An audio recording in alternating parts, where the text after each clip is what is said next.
Jei šiandien būtų jūsų paskutinė gyvenimo diena, kokia būtų paskutinė vakarienė? Mylintiems maistą tai už pačią mirtį baisesnė mintis. Ką pasirinkti, kad patirtum didžiausią malonumą ir išskirtiniausius skonius? Kitiems maistas gali būti mažiausiai svarbi šios ceremonijos dalis. Aš, Karolina Bieliauskaitė. Ir aš, Mantas Velykis, kviečiame į paskutinę vakarienę. Laidą, kurioje patiriame maisto malonumą ir kalbamės apie neišvengiamybę. Ta paskutinę dieną.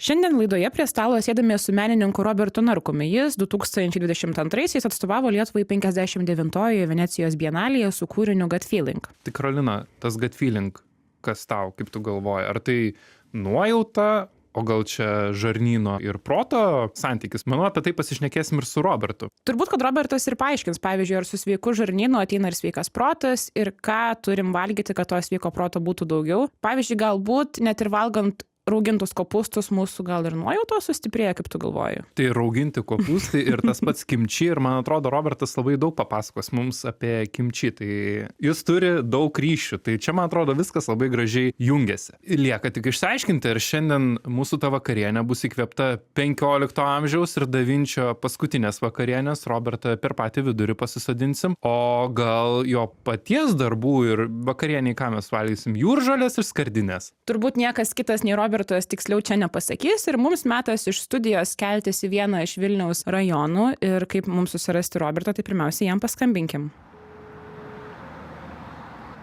Klausau. Labas, Robertai. Labas. Mantas skambina. Taip. Klausyk, o kaip mum tave surast? Tai jums reikia ten prie Lelijos, prie atvažiuoja ten bus vartai. Aha. Jau jūs ten ir esate, Jau ne? stovim prie vartų, jo.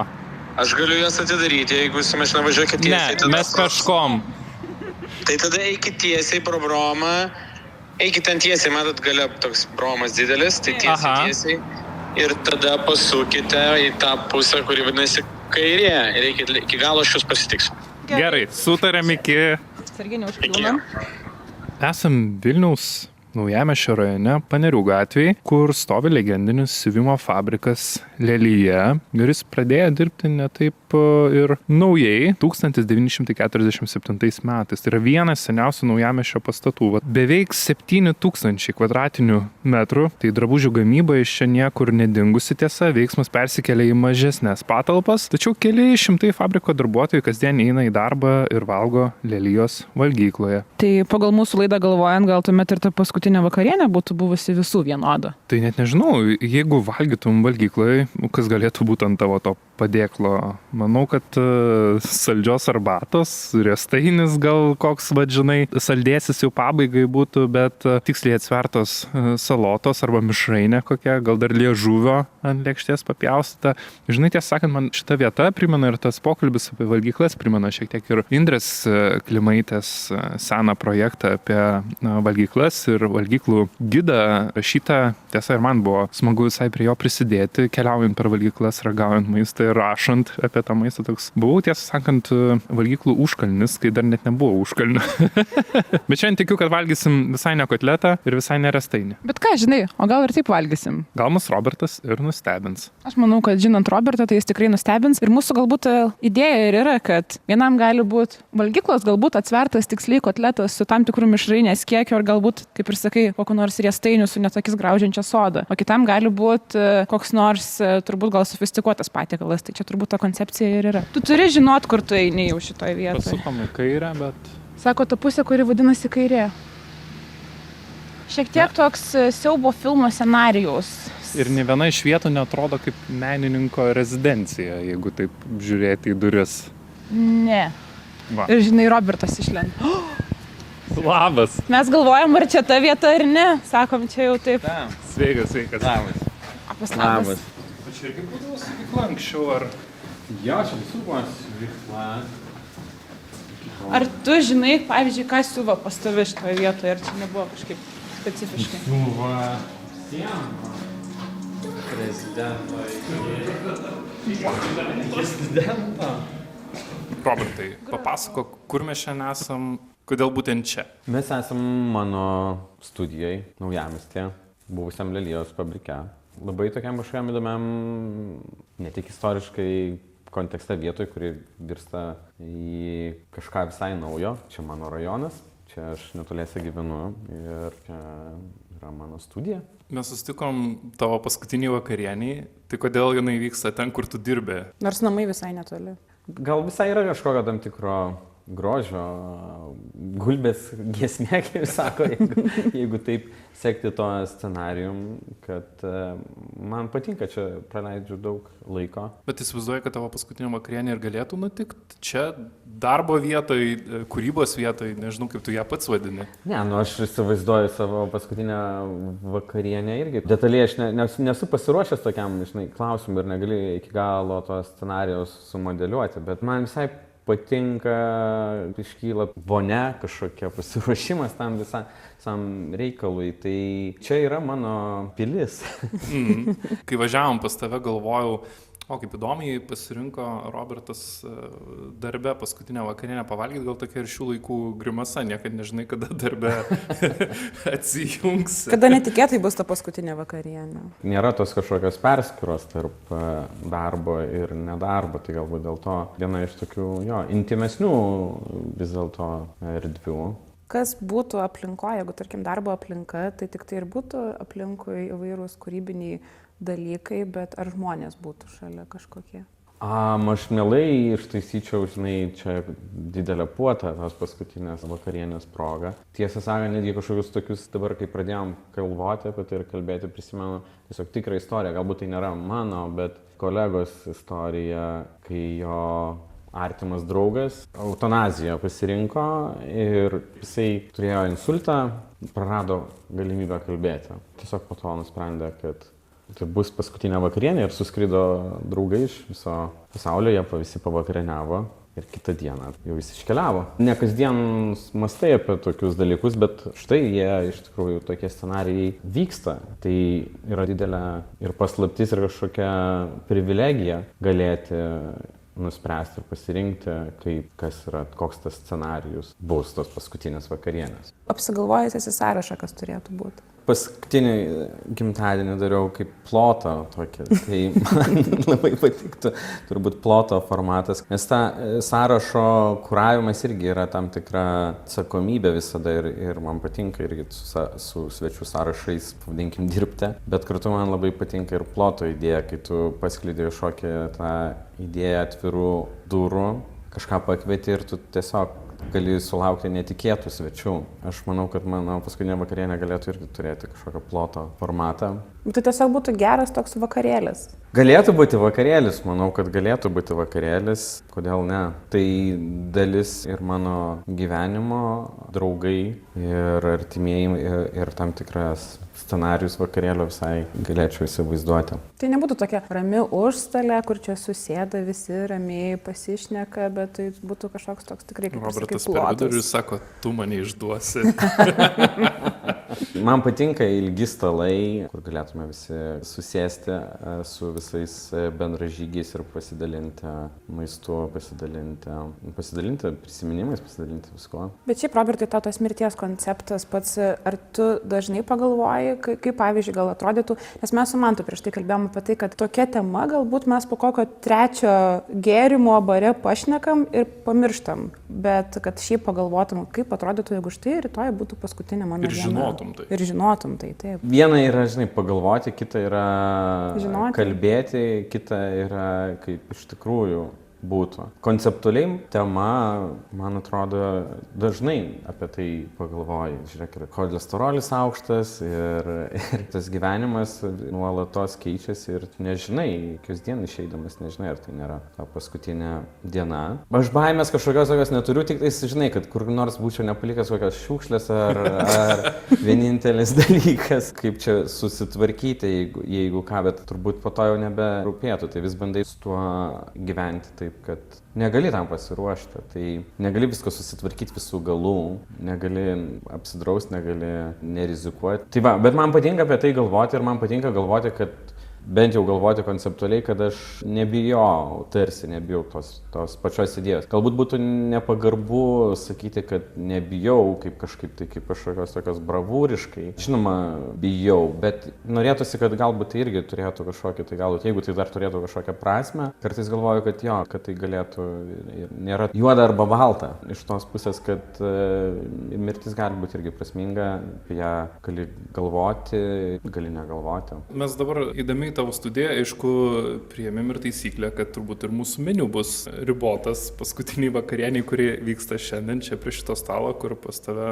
patiestas su gražia žalsva šilkinė staltiese, kuria nežinau, gal čia bus užvaldo, gal skepeta rasta dar Lelijos fabrike. Smaragdinė tokia. Man atrodo, maistas irgi nemažiau svarbus ir tie pasirinkimai nemažiau svarbus. Tai šiandien, kaip suprantu, mes užsakinėsim pristatomą maistą. Ir tas pristatomas maistas irgi gali būti tai, kad tu visai mielai užsisakytum savo paskutinį vakarienį. Taip, man atrodo, kad tai yra irgi kažkokia prasme palengvinantis visiems gyvenantiems kažkoks sprendimas, kuris turi kažkokio tai ir galbūt utilitaristiško ir galbūt nėra dramatiškas, jaukios kasdienybės dalis. Kam čia persitempti? Mielai iš jums ką nors iškepčiau, žinoma, bet kodėl to jaukumo irgi neperkelti tiesiog tokių kažkokių paprastų gestų telefonu. Čia nėra, kad viskas apie lengvumą iš vienos pusės, kad tarkim mano paskutinė vakarienė, aš pasižiūriu, ar ta programėlė dar iš vis, pavyzdžiui, tas restoranas iki manęs veža dar. Ai, neveža, tai kitą pasirinksiu tada maždaug, kad aš taip tiesiog lengvai žiūriu į tą paskutinę vakarienę, kažkaip per daug nereikšminu to maisto, tarkim. Ačiū, kad pastebėjot staltiesę, tam tikro iškilmingumo irgi norėtųsi, tai ir štai ir foteliai, ir galbūt vėliau uždegsim žvakes. Ir tam tikras paprastumas, ir man atrodo, kad visada yra nesuklysi. Be to galėsim paderinti įvairius skonius. Tai Robertai, į tavo rankas keliauja telefonas. Ir tu priimi svarbiausią dar vakaro sprendimą. Nes čia yra tavo paskutinė vakarienė, mes tik svečiai. valgysi. Kas yra Roberto Narkaus paskutinės vakarienės meniu? Turbūt galvoju, kad patikrintą variantą imsim ir man... Nes nori staigmenos paskutinę dieną. Nesuklyst reikia, turbūt neprašaut. Galvojau apie tai, kadangi tokių yra tų opcijų, yra daugiau, gal ir galima būtų ir surizikuoti. Galim pasitarti. Mes tik svečiai. Mes tik svečiai tavo paskutiniai vakarieniai. Tai mano tie patinka tie visai panir masala. Taip ir važiuojam. Taip, visiškai. Taip. Panir masala, aromatingas naminio sūrio troškinys su pomidorais, svogūnais ir imbieru. Iš nuotraukos neblogai atrodo. Neblogai atrodo. Tai mes taip paprastai čia kažkaip tai užsisakė. Tai ir gėrimus tada jam. Taip. Tai šitų ginger beer. Užsakom? Užsakom. Adresą dar tau reikės įvesti turbūt, ne? Ne, suvalgys pats tas. Reikia kažkaip surasti tą balansą ir nepersivalgyti. Bet šiaip tokios virtuvės fanas esi. Taip, man patinka šitas tų tokių, kur tarp ir komforto ir kažkokios šiek tiek ir egzotiškos. Koks šaltisas bus? Čia bus Panerių 43. Ar bus bėda, kur jie reikės, kad paskambintų jie pro vartus, aš įleisiu. Bet jie gali žinot, Lelija. Tai dar papasakok truputėlį apie maistą. Vat dabar pasirinkai Mažąją Himalają. Himalajų virtuvę, nesvarbu kaip pavadinsim. Koks paties santykis su tom egzotiškom virtuvėmis tiek? Mes su tavim prieš tai dar susirašinėjom, šnekėjom gal mamos kotletai, gal dar kažkas, tai kodėl šitie skoniai čia šovė į galvą pirmiausia? Ne, tai du variantai buvo, aišku, aš labai norėčiau mamos balandėlių, tai labai tokia mintis sukosi, žinai, iš tiesų, jeigu taip dar vienas scenarijus atsivertų. Tai mamos balandėliai labai man patinka. Mažoji Himalaja yra iš tų mūsų šeimos kartą per mėnesį pasimaloninimas. Taip vat jau žinom, kad šiandien ta diena, kai atvažiuos Himalajos maistas. Yra tam tikros ir žinai, vietos ir aplinkybių klausimai. Tas restoranas yra netoliese ir man visai netoli namų ir man visai patinka, kad jis atvažiuoja visada karštas, kokybiškas. Niekada nebuvau nei Nepale, nei Indijoje. Ta egzotika, kokia iš ten jinai ateina, tai irgi savotiškai kelionė. Galbūt irgi tas vakaras, man atrodo, irgi galėtų sieti su normalybė. Paties santykis su maistu irgi toks yra gana artimas, man atrodo, ne?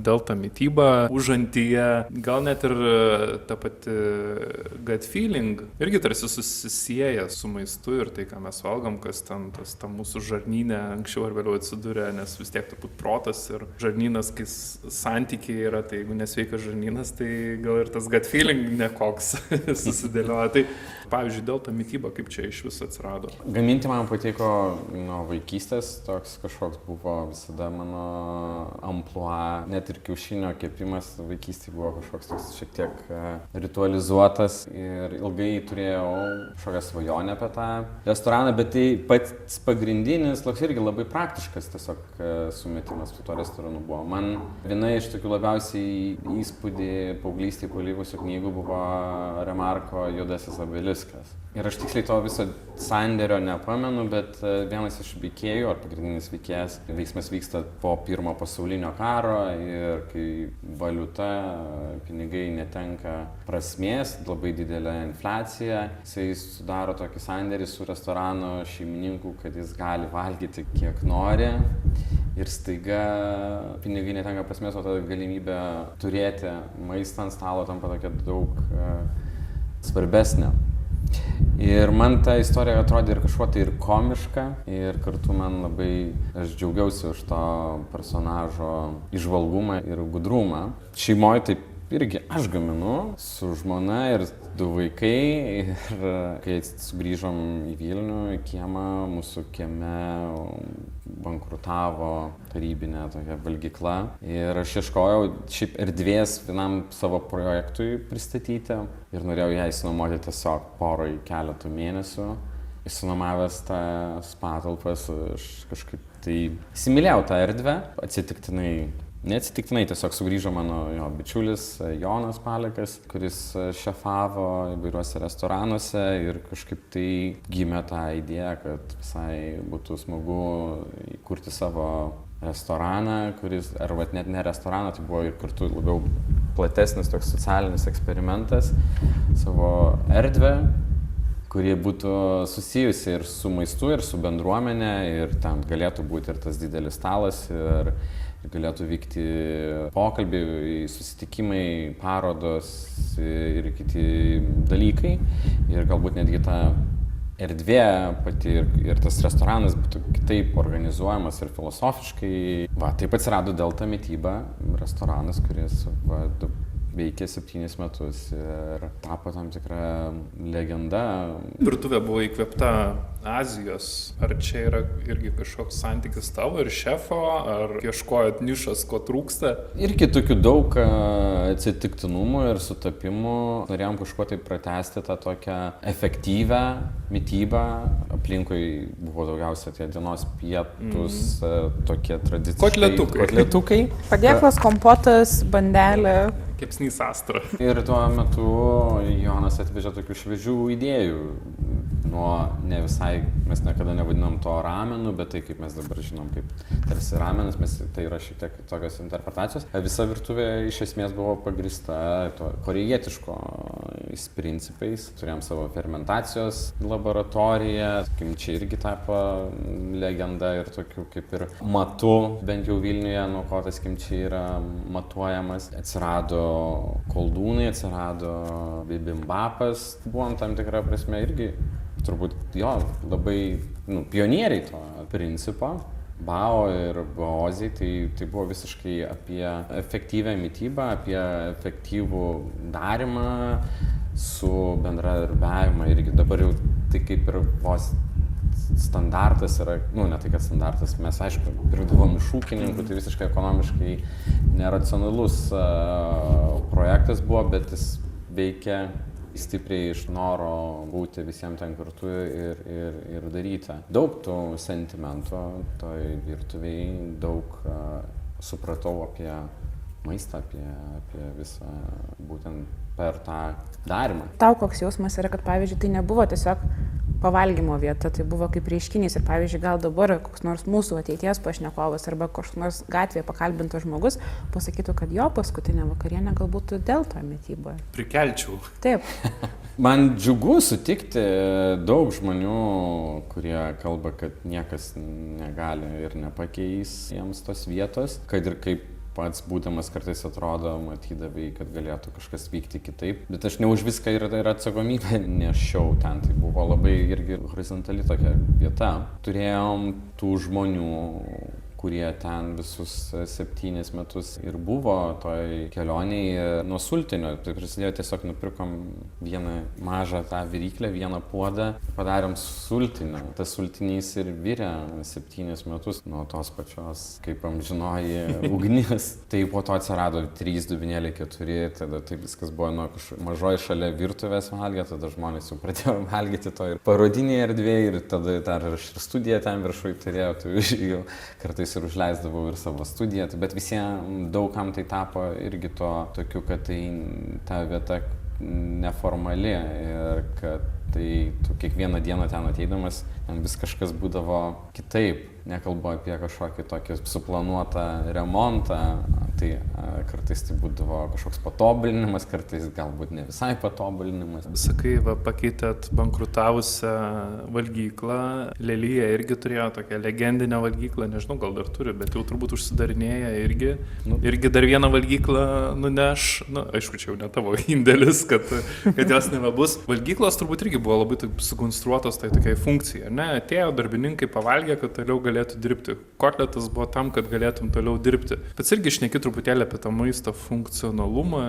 Tai tavo paties santykis su to maistu. Tai čia kuras, ar yra ir malonumas, ar kartais jis tiesiog kuras, kartais malonumas.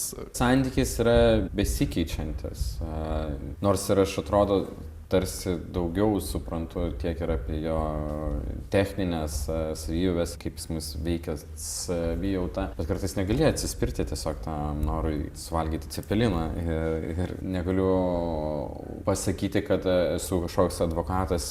Arba aš turiu savo tiesiog supratimą, kas yra sveika. Tai yra tam tikras paletė įvairių potyrių ir maistas turi teikti ir džiaugsmą, ir jis turi tos įvairovę. Ir maistas irgi yra tam tikra prasme ir klasinių klausimų daugybė su tuo susijęs ir kaip mes pradėjus iš to išeinam. Taip, mes pakeitėm prieš tai buvusią valgyklą, mes menininkai, kupini tų gerų norų, bet mes esam tie gentrifikacijos pranašai. Aš dar norėjau sakyti, kad ten Loftų rajone išstumėt paprastų žmonių valgymo vietą, čia irgi tarsi tų darbininkų vieta, kur galėjo pigiai pavalgyti, irgi išsistumė. Tai... Aš apie tai daug galvoju, čia irgi taip. Esu tų procesų dalis ir prisiemi tam tikrą atsakomybę ir tie procesai vyksta ir globaliai, ir pasaulyje. Bet visas iš miesto centro visą laiką ateina tie tokie požeminiai tektoniniai smūgiai, kurie transformuoja tas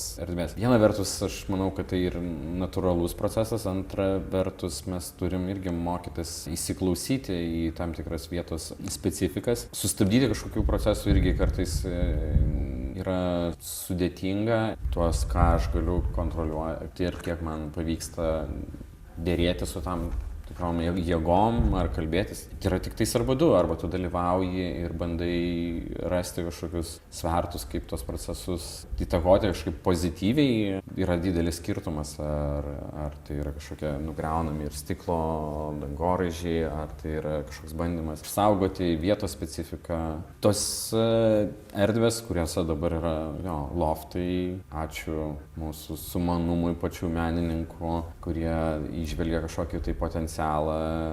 Ten mes tas erdves pajungiam savo naudai, bet jos tuo metu neatliko jokios funkcijos. Tai buvo kažkokia tuščia, neišnaudota erdvė, kuri daugam atrodė kažkokia beviltiška ir depresyvi. Tai menininkai dažnai yra kartu, turi tam tikrą jautrumą, turi tam tikrą erdvę, empatiją ir ateičiai, aš taip mėgstu sakyti. Tai aš džiaugiuosi, kad mes esam gyventojai ir mūsų visa ten bendruomenė ir mūsų galbūt negali išvaryti po kol kas niekas, nes mes diktuojam tas sąlygas. Gaila, aš nueinu irgi šitą valgyklą, kartu supranti, kad tai irgi yra tam tikro laikotarpio ženklas, kurį čia buvo turbūt gal 30 metų. Turbūt jau kitais metais aš čia nebebus, nes atsidarys 9 nauji restoranai. Net ir norint, net aš ir dažnai kartais galvoju, galbūt reikėtų pasiūlyti, kad kažkaip jiems likti čia ir gaminti tuos žemaičių blynus ir sriubą ir juodą tą arbatą. Per saldžią. Per saldžią siūlyti. Ir kartu, kai susitinki prie kasų, po kurio laiko nebuvęs toje valgykloje, moteris jau su liūdėsiu prisimena, senokai nebuvo. Tai pasako. Tu dažnai nueini? Jeigu atvirai, o mes atvirai kalbam, tai kai tik atsikrausčiau čia, tai buvo didelis toks atradimas ir džiaugsmas, toks žiauriai nebrangus tas maistas. Staiga atrodo, kad per daug kažko suvalgiai ir kai būna, kai man yra buvę atsitikę vaikystėje su zefyrais, labai daug zefyrų suvalgiau ir nuo to laiko net pagalvoti apie zefyrus negaliu. Tai gerai, kad mes atnešėm zefyrų desertui. Ne. Kaugiu. Bet Robertai, o kaip tu galvoji, ar va čia, kur šiandien esam tam lelijos fabrike, ar laukia toks pat likimas kaip loftų to kvartalo? Aš irgi šalia jo gyvenu ir jame netgi gyvenau ir visiškai suprantu, ką tu sakai, ta atmosfera ten tikrai yra unikali. Aišku, irgi truputėlį dar atsiranda tokių svetimkūnių, kaip nauja statyba vidury kiemų, ar ne? Bet čia tarsi pažadas, kad tai bus startuolių erdvė, bent jau ką iš išorės matom.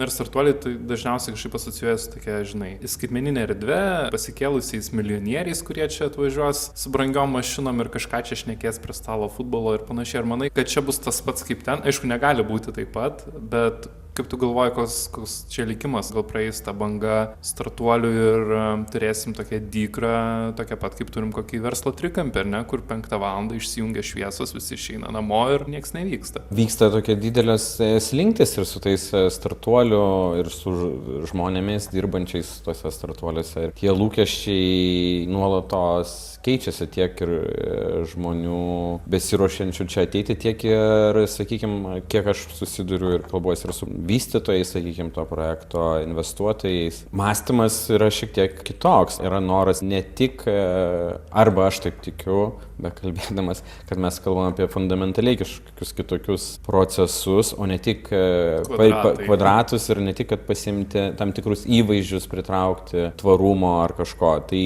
ne tai, kad aš esu kažkaip tai šitam projektui, aš tiesiog nuomojasi patalpas, jaučiuosi kaip savo kieme bet noriu būti tų kažkokių procesų dalimi ir man atrodo, aš tikiu, kad čia šiek tiek dalykai gali vykti kitaip. Galbūt net ir dėl to, kad čia meno bendruomenė yra nuo pat pradžių tame pokalbyje ir kviečia įsiklausyti tiek ir istorijas, praeitį ir tas visas, sakykime, net ir dizaino tam tikrai sprendimai. Kokia bus ta ateitis, ar mes tiesiog čia kaip ir visada atliksim šitą misiją, sukursim legendas tam tikras, apšildysim erdvę, sukursim kažkokius srautus, o po to mums teks kraustytis. Iš esmės klausimas ir toks didelis ir yra, ar mes galim būti kažkokie optimistiškai nusiteikę visos tos verslo ar startuolių bendruomenės atžvilgiu, ar tai yra neišvengiamas antagonizmas, neįmanoma susikalbėti. Aš matau galimybės daug didesnės pokalbyje, negu kad, sakykime, bandyti sustabdyti. Tai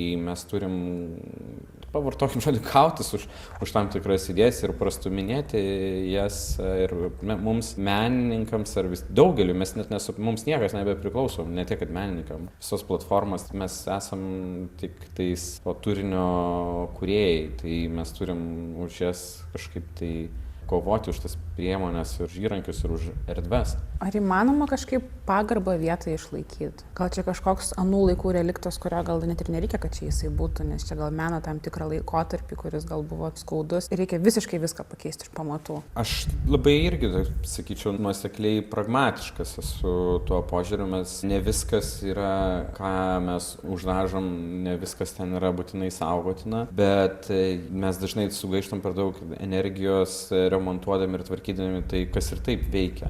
labai kviečiu apie tai kalbėti ir galvoti. Tai šitam projekte to balso yra, nepuolama visko iškart išmesti ir nurašyti. Ir galbūt tai irgi yra iš tos vienas iš tokių būdų kalbėtis irgi apie tą problematišką praeitį, nes irgi nemažai to sovietinio laikotarpio ženklų, nors pati pradžia šitų erdvių yra dar anksčiau, prieš sovietmetį, čia švedų broliai čia kūrinėjo. Bet aš turiu menį, kad tos istorijos, tie sluoksniai, mes neturim gyventi irgi kaip muziejai. Tai labai svarbu rasti tą naujumo santykį su praeitimi. Santykis su praeitim, tai pavyzdžiui, jeigu dabar čia kažkas eitų, grįžtant vėl prie tos paskutinės vakarienės tematikos, prie paskutinių kažkokių dalykų, kai gal ir mieste mes, kai einam ir matom, kad atsimenu, kai čia ten mano laikais dar tas ir tas vyko.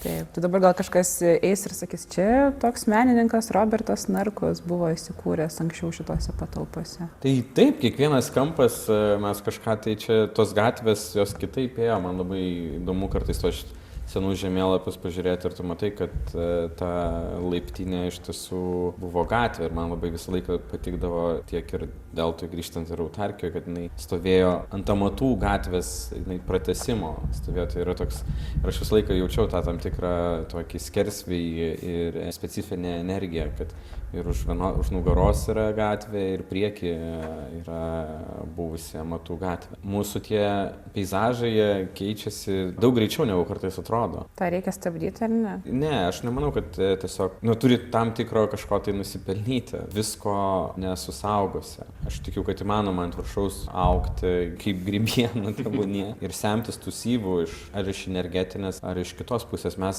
pamatėm vienaip tą valgyklą 7 metus, ten vyko kažkoks savotiškas rūgimas, dabar perdavėm kitiems, ten jau bus visai apie kitką. Ir tas santykis, ir jisai užsimezga, jisai toks yra giluminis, tu kalbėsi ir tu supranti jų požiūrį į mus atėjūnus, jau betuštėjančius loftus.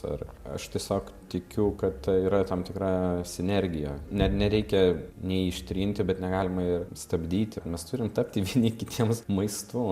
Dar iš kitos pusės čia prieitumėm apie tą kismą visą ir kad nebūtų, kaip sakai, kad muziejus. Po mirties dažnai būna, kad žmonės išeina artimasis, tai pavyzdžiui, jo kambarys yra 4 metus, ar gal net ir ilgiau, tų daiktų net nekrutina, nes viską palikim taip, kaip yra. Tai pavyzdžiui, žinai, kad tavo paskutinioji yra ir tu turi galimybę perduoti tam tikrą žinutę. Ir pavyzdžiui, sakytum, kad nieko mano studijoje nelieskit, viskas turi būti taip, kaip yra. Ar tu, pavyzdžiui... Memorialinis būtas taip, muziejus. Ar sakytum, įveiklinkit, darykit, ką norit, gali čia manęs nei kvapo nelikti, net mano kažkokio braižo. Tikrai norėčiau, kad vyktų ir man netgi gaila, kad aš vienas tokio didelėje erdvėje būnu ir mes turėtume daugiau mokėti dalintis ir tokia, aš suprantu žmonės, jeigu kas nori pasilikti ir savo turėti kažkokią tai erdvę, bet visiems yra skirtingai, tai mano atveju tai aš tikrai gerai žinau, kad norėčiau, kad tai viskas būtų panaudota, išdalinta ir... Testų daiktai, pavyzdžiui, gyvenimo kitose rankose, ne? Taip. Ypač va šitos grotos, kurios yra sukrautos, atremtos į sieną, jos čia atsidūrė, nes irgi stovėjo, ar kažką tai naujo su jomis darysi? Čia grotas yra iš šitų langų, jos buvo pakeliui jau į metalo laužą, bet aš jas pasiėmiau ir... Išgelbėjau. Turiu joms idėją pritaikyti, bus nauji turėklai. To daikto, to metalo, tos medžiagos gyvenimas, tos kažkada žmogaus irgi formos, tos grynos materijos suteiktas prasitęs. Visai jų laukia nuotykis. Aš vat iš to lauko atkeliavo dabar čia į studiją, šiek tiek jas patvarkysim, vešiu į Palangą. Tau dažnai taip yra, kad eini mieste ir matai, kas galėtų galbūt tęs gyvenimą, kas jau, pavyzdžiui, sakai, keliauja metalo laužą ir viskas, jau turbūt pamirškim tą daiktą ir tu sakai, ne, čia sustokim, čia gali būti meno kūrinys. Man tą perdirbimo, pavadinkim, arba kažkokios naujos funkcijos etiudas, man tai patinka galvoti, pamatyti, tai yra viena tokia kaip iš praktikos dalių, kad vazonas apvertus gali tapti formų ir objektų kažkoks kismas ir aš ką nuolat kaip menininkas turbūt darai. Kartais tu tai darai su objektais, kartais bandai tą padaryti su mūsų įsitikinimais, su idėjom, su žmonėm. Tai yra nuolatinis darbas toks, tu bandai tą akį galąsti ir pamatyti, laikrodis apvalus ar ne, jeigu iš šono pažiūrėsi, tai jis toks pailgas stačiakampis.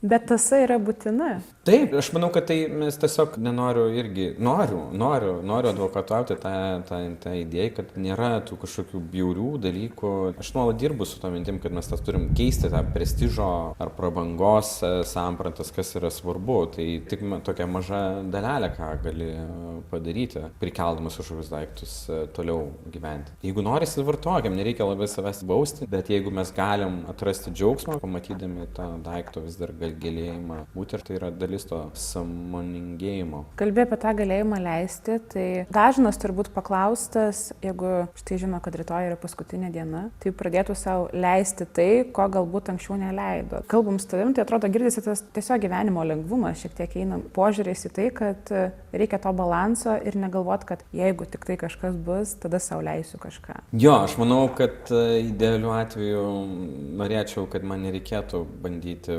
paskubomis visko sugyventi per paskutinę dieną ar per paskutinį pusmetį. Ta ramybė kažkokia tai galbūt ir turiu, kad nežinau, kaip iš tikrųjų būtų, ar nepulčiau ten kažkur bėgti, skristi, bet tai galėtų būti natūrali tiesiog to mano kasdienybės irgi dalis, tokia kartais taip yra. Aš esu dėkingas už tą privilegiją būti bent jau išoriai ramus ir aš norėčiau, kad taip ir būtų. Dažnai matai visuomeniai, pavyzdžiui, mūsų, kad spazmų tokių yra, kur savo kažko neleidžia, draudžia, tos ribos yra. Ne, tai mes nuolatos gyvenam spazme, tokiam, kaip išspausti maksimumą. Man atrodo, reikia mums ieškoti kurjerio, nes jis laškosi pagal... Jis turbūt neįvažiuoja, ką nors. Gal Ačiū, kad reikia padėti. Panašu, kad suprato į kiemą, kaip patekti jau žiūriu. Nu, aš jam parašiau, kad eitų į antrą kiemą, tai suprato ir mes jau jį turbūt surasim.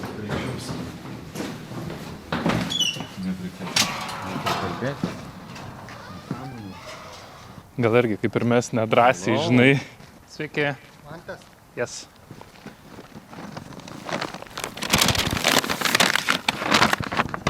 That's all? Yeah, thank you. Yeah, sure, thanks. O gėrimas buvo? Jo, yra. Matau gėrimą.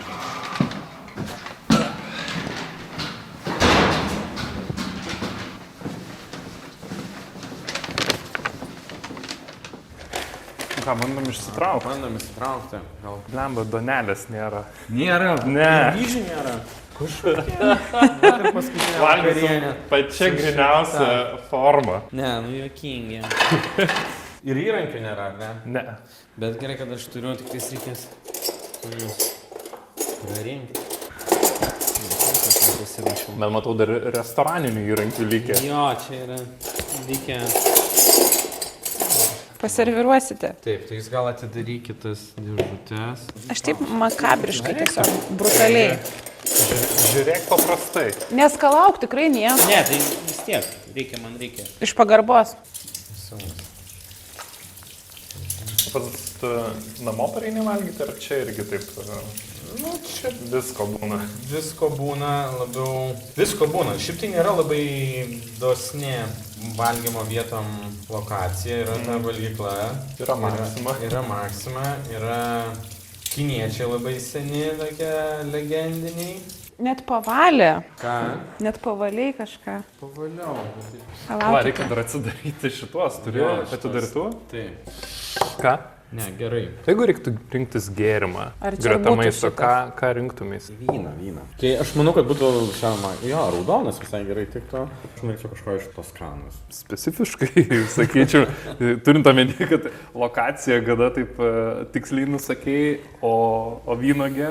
Vasarau visą vasarą Toskanai, ten turbūt daugiausia to visko ir paragavau ir supratau. Kartais taip pragaunasi, kad, tu atpažįsti. Tu kadangi valgęs, nuo ko reikia pradėti? Tai siūlau pradėti nuo visko. Taip, tai prašau. Ačiū, kad prisijungėt prie ir ačiū už šitą vakarienę. Kai turėjai deltą, tai pavyzdžiui, ar tau nebūdavo, kad tą malonumą užgožė šiek tiek, kad čia yra verslas ir jisai ten turi atsipirkti, čia kažkas gal pradėjo, gal Algas kažkaip mokėt reikia. virtuvė šiek tiek gal jau nusivažiavo, reikia gal kažką patobulinti. Žinai, aš kažkaip galvojau, kad aš mokėjau, taip buvau labai tokiam geram dzenė susibalansavęs, kad nes ir manęs ir nebūdavo dažnai, tai nebuvo pagrindinė veikla toli gražu. Tik dabar aš galiu suprasti, kad vis dėlto tai buvo labai didelė gyvenimo dalis, tam pasiryžus ir buvo kažkoks irgi principas to, kad tu nori tos kažkokios disciplinos iš kas su tuo susijusias. Žinai, aš dabar žiūriu į tą mūsų stalą ir tavo studiją ir galvoju, ar yra kažkoks tai santykis, gal kaip tik kontrastas, nes turim tokias gana neišraiškingus 4 indelius, kuriuose, kaip čia švelniau pavadinus, tokia buzos. 4 skirtingų spalvų buzos, tavo studijoje yra pilna Meno. labai skirtingų dalykų ir tokios eklektikos ir tokio margumo. O čia tokie viskas labai susiniveliuoja lėkštėje, nors aišku, kai sudedam viską į vieną krūvą, turi atskiras detalės, bet grįžtant į dėl tą mitybą, irgi būdavo labai spalvingas, labai tos ryškus maistas. Ar tau tas vaizdas, ką tu valgai, irgi kažką diktuoja, o gal pats specialiai taip konstruojas, irgi namuose gal sumuštinį taip, kad jis atrodytų. Ar maistas turi būti estetiškas? Man patinka apie maistą galvoti taip holistiškai. Iš tos pusės, kad man svarbus tam tikras nuotykis ir kontrastai. Gaminimas, man atrodo, jis yra labai stipriai apie kažkokį turi nujausti, kas vyksta su ta materija, su pačia medžiaga, su laiku. Tai irgi yra toks labai gražus šokis, choreografija su pačiu materialumu. Tu tiesiog ta temperatūros veikimas, jis sugniūžta arba bus traškus arba kažkas tokio. Tai nesu taip pasakyti, kad aš labai stengiausi kažkaip tai įtakoti ten ir dėl tos meniu ar taip toliau. Man buvo smagu tiesiog žiūrėti, ką ten tiek buvo daug idėjų ir turėjau galbūt keletą tokių prisidėjęs buvau prie keletos patiekalų. Ir kad jau taip paklausiu, tai gal buvo toks proginiai raudoni bao, kurie būdavo tik vieną kartą per metus. Daug kas priešinosi virtuviai. O ne! Siaubas, bet džiaugiausi ir net mačiau, kad mūsų šefai užpavydėjo netgi. Nu, taip draugiškai. Man labai buvo faina prie to tokio tiesiog pasižiūrėti, aš kartais irgi galvoju, kad dar gal ne paskutinis tas restoranas. Tai gal dar kada nors sugrįšiu ir gal tada gaminsiu pats. Bet aš labai mėgstu ir pasikviesti į namus ir mėgstu gaminti. Važiuodamas čia, aš prisiminiau, kur mes susipažinom ir susipažinom labai juokingom aplinkybėm. Kur? Fotkindami prekybos centro maisto katalogą.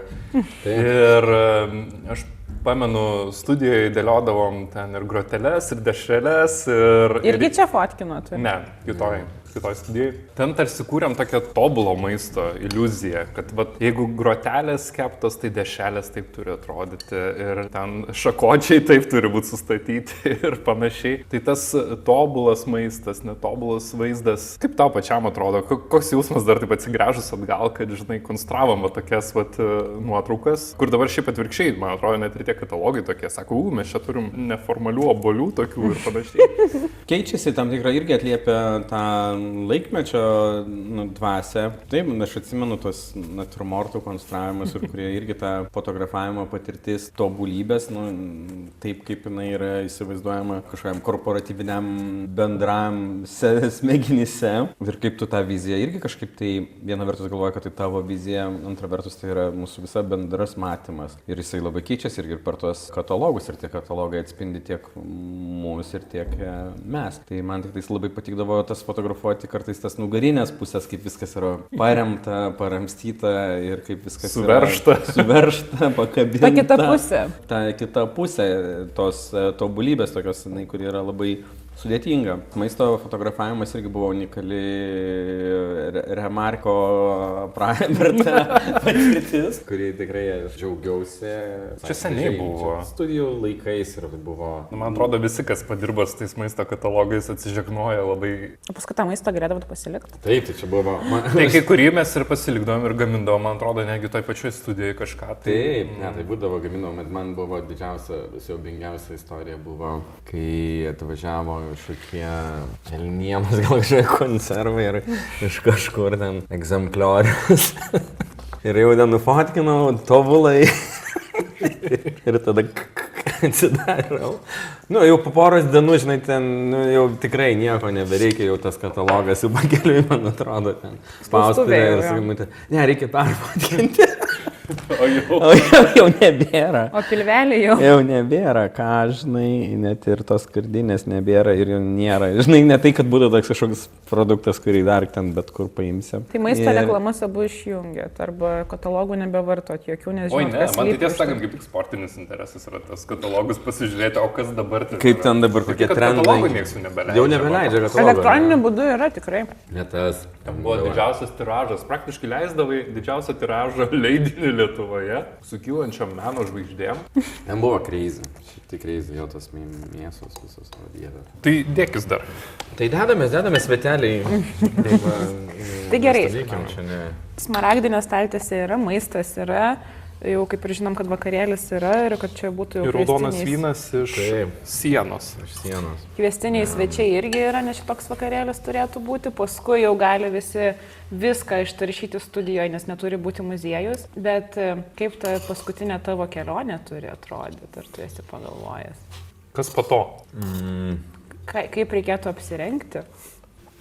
Ekstra? Čia pričiupote. Nesu tikras, aš visai turbūt norėčiau gal pabūti tam karste.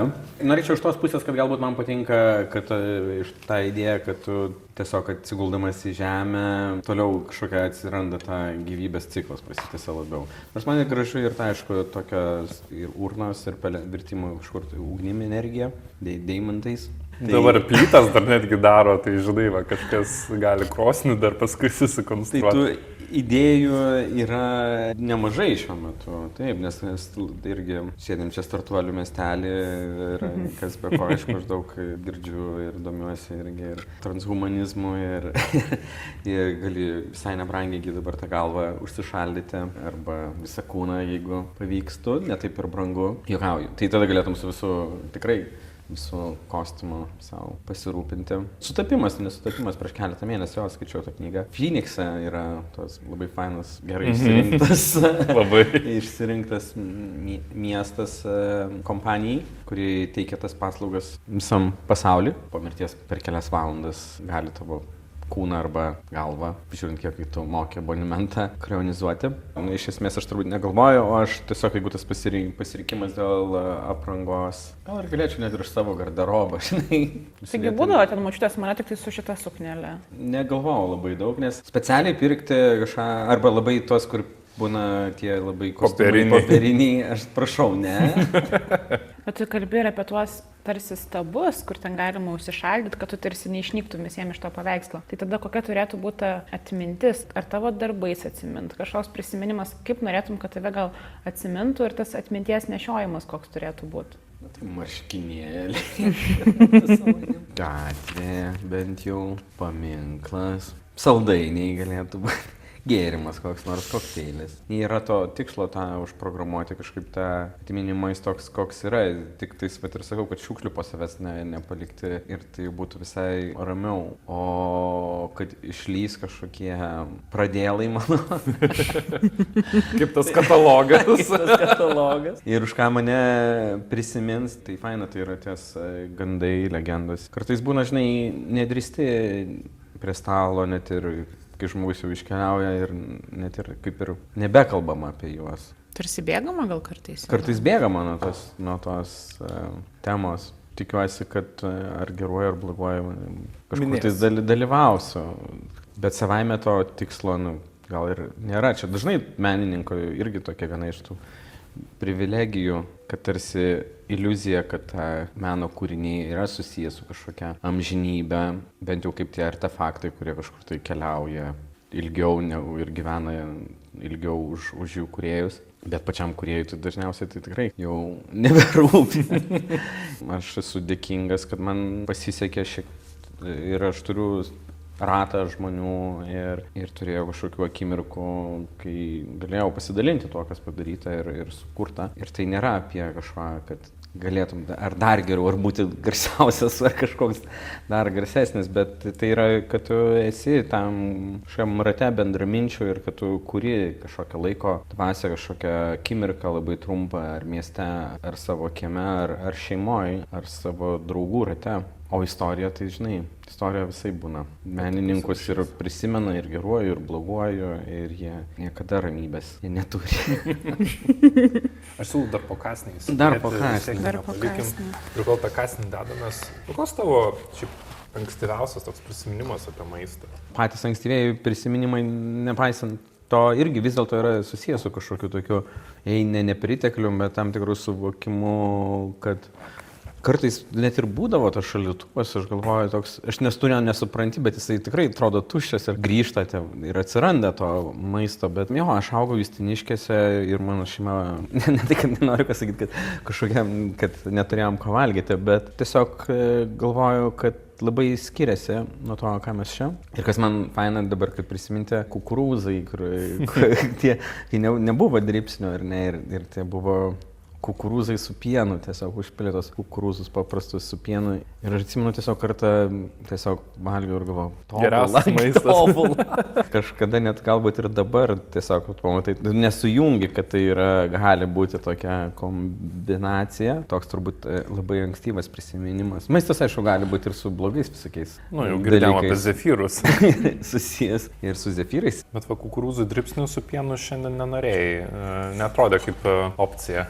Vaikystės skonis. Per tas irgi fotosesijas tu man pasakai apie patafiziką. Klausytojams gali paaiškinti, kas ta patafizika? Nepagarba būtų sakyti pseudofilosofija, nes tai yra tiesiog filosofija, kuri apmąsto visatos kvailybę ir galbūt net ir mirtį irgi apmąsto tai atvirkščiai. Patafizikai nemiršta, jie tiesiog keliauja per visatą. Ir apie patafiziką aš nuolat, jei ne nuolat kažkaip tai sąmoningai galvoju, bet vis tiek tai yra mokslas, prie kurio aš sugrįžtu. Tai, kad žiūrovom taip pasakyti paprastai, tai yra fizika, yra metafizika ir yra patafizika. Tai kalbant čia prie maisto, tai man labai irgi patinka prisiminti vieno prancūzų rašytojo paaiškinimą, kad jeigu aš turiu brolį ir jis mėgsta sūrį, yra fizika. Metafizika būtų, galbūt aš turiu brolį ir galbūt jis mėgsta sūrį. O patafizika būtų, aš neturiu brolio, bet jis mėgsta sūrį.